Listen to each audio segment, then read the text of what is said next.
good, Commanders fans? Happy Friday the 13th. Big game on Sunday, must-win game against the Falcons. Want to get to the preview. Of course, we got to do our job, as Ron Rivera says. He's got to do his job. I mean, he's talking about people got to do their job, but he's got to do his job. Same thing with Jack Del Rio. But before we get into the video, I want to give a quick shout-out to Critical Peak Services. They do a lot of electrical work in the area in the DMV. They do a lot of lighting, recessed lighting. They do electrical maintenance as well, generator installs, security cameras, you name it, anything electrical, they do it. So I want to show you guys a couple of projects that they have done. Recently, they've done a lot of basements. So if you guys got a man cave, you're going to revamp your man cave. They do a lot of lighting, recessed lighting, outdoor lighting as well for your home. They do security cameras, meter stacks, generators, all kinds of stuff. So make sure you guys use my promo code Commander for 10% off. Give them a call at 877-247-9767. Use my promo code, or you call in, you use the code Commander for 10% off your first service call or quote, and they give free estimates as well. Make sure you guys check out Critical Peak Services. All right, so let's get into the video. Do your job, as Ron Rivera says. Do your job. So it's so funny that he says that. I get why he's saying it. They haven't played well. He hasn't really coached well either. But it's funny that he said that when he really didn't do much of his job at the halftime. He didn't give a speech or say anything. He just let the guys talk amongst themselves against the Bears at halftime. That's what he said in the halftime interview. But I get it. Some coaches, they let players talk amongst themselves. And they will let players, kind of take the lead sometimes. And it kind of shows that Ron's just getting older and older, that he's kind of, I'm not going to say he's checked out, but you can just see the game's kind of past him. And that, he's ready to move on. He's given Bieniemy a lot of control, Jack Del Rio a lot of control. He's been more of a CEO kind of guy. See him on the sidelines, and I don't get mad or upset that he's not a rah-rah kind of guy like he used to be with the Panthers. He was never really a rah-rah kind of guy anyway, but you see the clip of the halftime speech, and he's been through a lot of things with cancer and whatnot. But I do think this is Ron Rivera's last year here in D.C., unless he makes it to the second round. Magic Johnson, you saw the tweet that he made. He wasn't happy after the game. And then Josh Harris, I just think he wants somebody fresh and new in there. But it is funny that Ron Rivera put up the do your job sign, especially after they didn't coach a good game either. Jack Del Rio hasn't done a good job for the most part this season. And Ron Rivera, he's just been iffy. He's been real iffy. He's just a mid-tier 8-1, 7-10, 7-9 kind of coach. And that's just the way he's been really ever since that magical season with Cam Newton with the Panthers. So it was funny that he put that sign up there, do your job. So let's see what they do their job on Sunday. So, all right, let's look at the injury report here before we get to the key matchups and storylines and matchups and whatnot. Christian Holmes is going to be out. He did not participate in practice on Friday with a hamstring injury. F.A. Obata with a knee injury. He is questionable for the game. His 21-day window has opened up. Fedarian Mathis is not on the injury report, which is interesting. When is he going to play? Tight end Curtis Hodges with an illness was a full participant. He's not going to play. Even if he suits up, he's not going to get any snaps.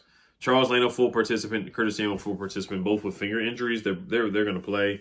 On the Falcons side, Bud Dupree, their outside linebacker, was a full participant on Friday. He's going to play. Caleb McGarry, their offensive lineman, full participant. He's going to play as well with a knee injury. And then tight end Jonnu Smith with an ankle injury. He's a pretty good tight end. He's a good number 2 tight end next to Kyle Pitts. He was a full participant with an ankle injury. He's going to play on Sunday. All right, so storylines, really, the Falcons, they've done a good job at home. We've done a good job against the Falcons recently. We beat them last year, and then we beat them the year before with Taylor Heineke in both games. Desmond Ridder has won a lot of games at home. He's won a lot of games in Cincinnati as well. Key matchups, of course, Terry McLaurin versus A.J. Terrell. They do have Jeff Okudah on the roster as well, so there's some familiarity with the Ohio State connection. So they do have a decent secondary. It's not bad at all. They do have Jesse Bates as well. So they got a good roster. Their defense is not bad. They like to run the football a lot, as we saw last year with Marcus Mariota. Desmond Ridder's not like Mariota, where he's just running it like a running back on almost every down, first and second downs. They're just doing like read options and stuff like that. But they still run the football really, really well. They are 6th in rushing attempts. They are, I want to say, 8th in rushing attempts per game. They run the football a lot. They have an old school mindset. They have a lot of good running backs. Bijan Robinson, Tyler Algier, Cordarrelle Patterson can play running back as well. They play with a fullback out there as well, Keith Smith. They play an old school kind of football. They got big receivers like Drake London, Mac Hollins. They did just trade for Van Jefferson. We'll see if he plays on Sunday. I think that's a pretty decent addition out there, as he's a good number 2, number 3. And then Cordarrelle Patterson is coming back from injury as well. So they have weapons. They have talent. Bijan Robinson is a heck of a talent. First round pick. He's a shifty guy, can make guys miss. You see the behind the back catch that he had on Sunday for a touchdown. Like, he can make plays. It really just comes down to the quarterback play. Desmond Ridder has really been up and down. The offensive line has been up and down as well. They've given up 16 sacks on the year, which is about third or fourth worst in the league. But they can run the heck out of the football. And they got weapons. Kyle Pitts, Jonnu Smith. Like, they're a talented football team. They really do have talent. All right, so let's get to the keys to victory here. We got to get the football. We got to get the football to our playmakers here. And I'm going to give a quick shout out to Prize Picks as well. The picks that I have Brian Robinson, unfortunately, going under 61.5 rushing yards. I just think that's a really, really high total for him. And I think he's going to go under. The Falcons, their run defense is pretty darn good. They have a top 15 run defense. And I think Drake London's going to go over on receiving yards for 44.5. Make sure you guys use my promo code REAL@Oliver. You get a 100% deposit match up to $100 for first-time users. So those are the picks I'm putting in this week or this weekend on Sunday. Drake London, every wide receiver number one. When they go up against us, they have a big day. DJ Moore had a big day. Stephon Diggs had a big day. Multiple wide receiver number ones have just had huge days against us out there. So I'm trying to think of some of the other games that we played that some wide receiver ones had big games. But DJ Moore, that was awful. He went for 3 touchdowns. Stephon Diggs had over 100 receiving yards. A.J. Brown had a crazy day against us as well. We just have not been able to stop wide receiver ones. And Drake London's not a wide receiver one, not just yet. But for this roster, he is their wide receiver number one. And I think he probably will get over 44.5 receiving yards. Emmanuel Forbes, Quan Martin's got to step up for sure. Derek Forrest is going to be out. Percy Butler, those guys got to step up. They got to play well. They got to communicate well.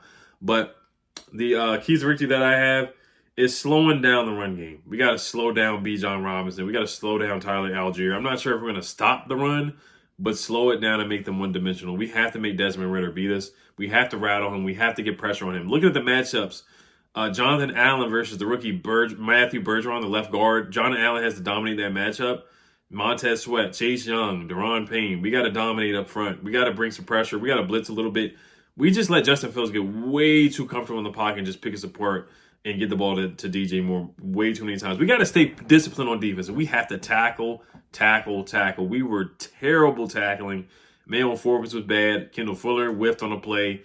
No more gambling. Just stay honest. If we're out there on the outside one-on-one, I don't want to see us just go for it. I know we're trying to get more turnovers, but stop trying to go for the interception, and we're whiffing badly. It happened too many times against DJ Moore last week. Way too many times last week where we gave up huge plays. We have to tackle. We have to do our job and tackle for sure. Desmond Ridder leads the league in turnover-worthy plays per PFF from the quarterback position. So we got to rattle him and get some turnovers. We got to catch the football. Derek Forrest is out, who is one of our better guys in getting interceptions and forcing fumbles. But we have to really make sure that we capitalize on those turnovers and turn those into points for sure.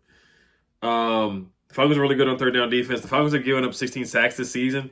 Get pressure on Desmond Ridder for sure. Defensively as well, stay disciplined. He's a mobile quarterback. Be ready for the play action. Cody Barton, Jamin Davis, they got to step up and stop the run. They can't get stuck on blocks. We might have to run that Cinco package with 5 down linemen. John Ridgeway might have to be out there as well. And F.A. Abada might have to get more snaps playing that 5 down front. Can't get behind. If they get up, they can run the football. They can play their game. They can play with their identity. We cannot have a slow start and be down 10-0, 17-0. And then we're dropping back Sam Howell, throwing the ball 55 times or 55 times in a row. Some ridiculous stat that came out that we ran 55 run plays in a row against the Bears. That's inexcusable. That cannot happen again. If we get down 10-0 or 17-0 like we did against the Bears, it basically will be night-night. And they're just going to keep running the football, turning the clock, running the football, smash mouth football, and that's what they want to do with Algier, Bijan Robinson, and their fullback. We just cannot let that happen. Offensively, get the ball to our playmakers, Terry McLaurin, Jahan Dotson, Curtis Samuel. And actually, a lot of people say Logan Thomas is getting too many targets. I think right now Airbnb kind of is running that Chiefs offense where he wants to get the ball to the tight end a lot, like Travis Kelce.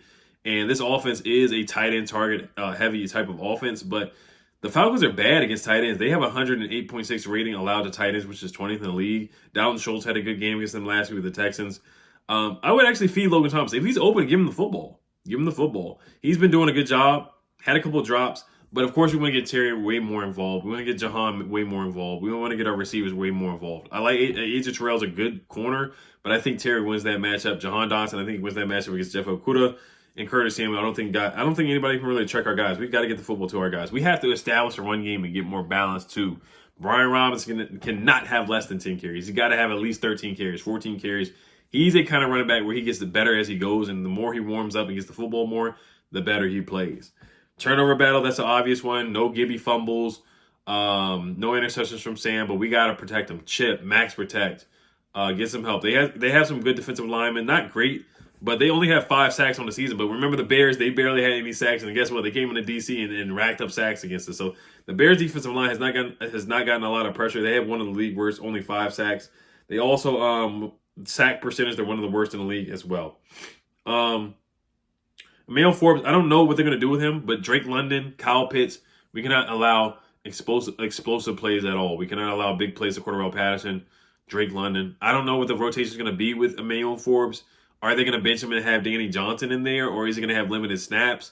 The rotation now with Quan Martin and Percy Butler, that's something to look at for sure. How are they going to stop their passing attack? They can't let Desmond Ridder get off. But Emmanuel Forbes, I just want to see how many snaps, what they do with him, and how he plays. Does he make adjustments? Is he going for the big play? Is he stepping up and making tackles and wrapping up as well? So that's going to be huge as well out there. So they got good. They have a solid defensive line. Calais Campbell, Grady Jarrett, Bud Dupree. He makes plays for sure. But yeah, we just got to establish one. This is a pretty simple game here. I think we're 2 evenly matched teams. I think on paper we are the better team. But they got talent, man. They really do. And this one comes to coaching. And then once again, as I always say, special teams is going to be huge. Joey Sly can't whiff any kicks. There's going to be no win. There was no win really in the Thursday Night Football game, so there's really no excuse for Joey Sly missing that kick on Thursday Night Football that really ended the game. But special teams is going to be big. Trustway has to play better than what he did against the Eagles, and I trust him in that way as well. Cheeseman, no bad snaps. Jameson Crowder, no muff punts. I thought he had a good return against the Bears as well. But got to get stops. Third down defense is going to be crucial. Converting on third down is going to be crucial as well. Big plays to Terry McLaurin, big plays to Jahan. De'Ami Brown, if you do trust him and Sam, they got to connect. They got to connect because Sam was a little off, but I think if Terry was out there, Jahan was out there, I think they make that catch that De'Ami Brown missed on Thursday Night Football as well.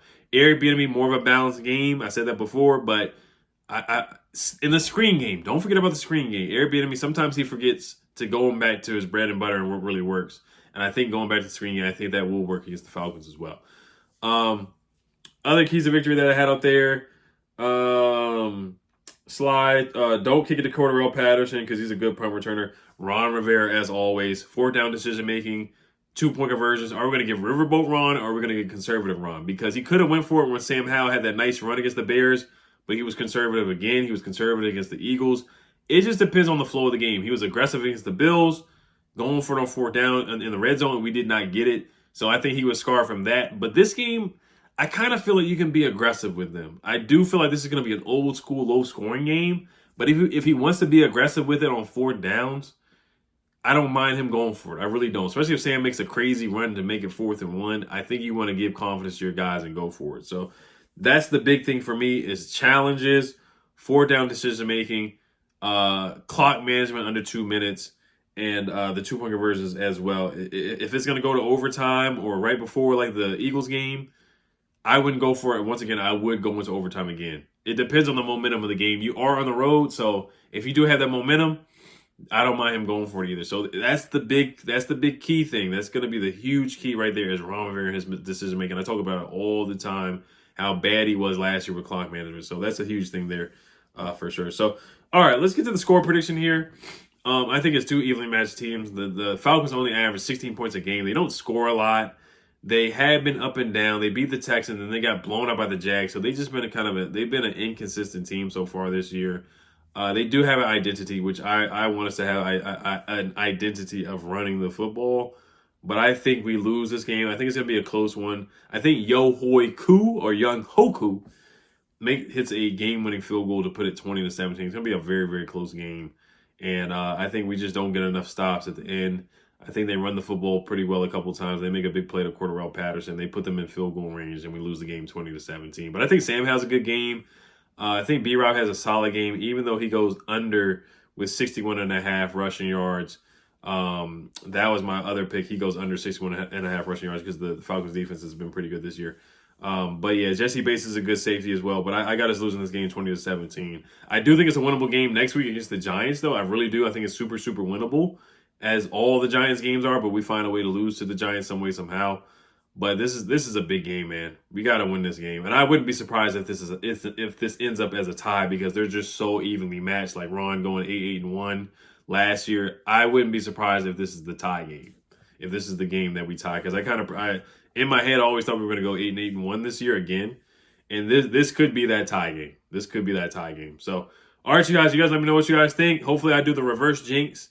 And I really wouldn't be surprised if we win. Like I said, I really think this is a winnable game. This seriously is a winnable game. I really think every time I say that, I think we're the better team. We end up losing, but I think this is a game that we definitely can go out there and win and turn around the ship because Ron needs this win, man. If he loses this one, then the seat gets hotter and hotter and hotter. This could be a game where somebody gets fired. If we go out there and look lethargic and sluggish again like we did in that first half, this could be a game where Jack Del Rio gets fired or his seat gets red hot.